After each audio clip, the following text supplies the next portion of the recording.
last fire will rise.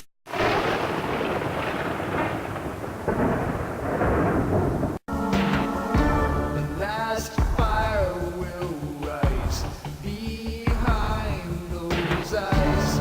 Black house will rock. Blind boys don't lie. Immortal fear. That voice so clear. So, one of my goals has always been to kind of do videos a little more often.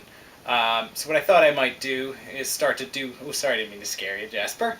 Is to do some... if I do videos kind of on more current things, that'll give me a chance to put up more videos more quickly. So one thing that I kind of wanted to talk about, as you all know, I've always been a big wrestling fan. So I've been really impressed lately with the new season of Tough Enough.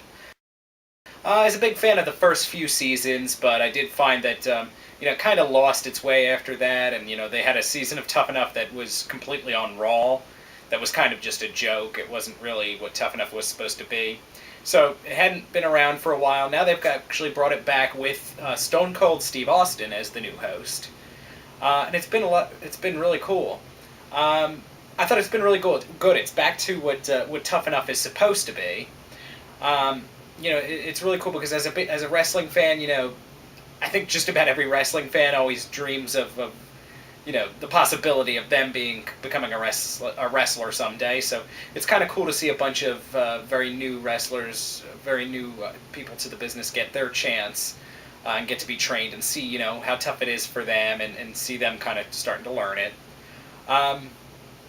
It's been really good. One thing that I've really liked about it, they always pick a bottom three, and those, at the end of each show, that's the three that they think, for whatever reason, seem to perform not that well that week. One of them ends up going home. And, I've got to say that so far in this season, I've got to say that I've found Austin and Booker T, Trish Stratus, and Bill DeMott are the coaches. I've always found that they've been, fair. I'd say tough, but in a fair way. I've never disagreed. Even if I maybe, me personally, if I were making the choices, I wouldn't have chosen those specific people. I still see why they did. And the people they send home, I can kind of understand, too, why they send them home, even if I may not necessarily agree. Some of my favorites have included Luke, who's been one of the front runners since the beginning. Martin, also been pretty impressive, and has actually, as I last watched the most recent episode, has won 3 challenges in a row. So there are 2 that I think could be pretty good. Jeremiah is another one that has been kind of impressive.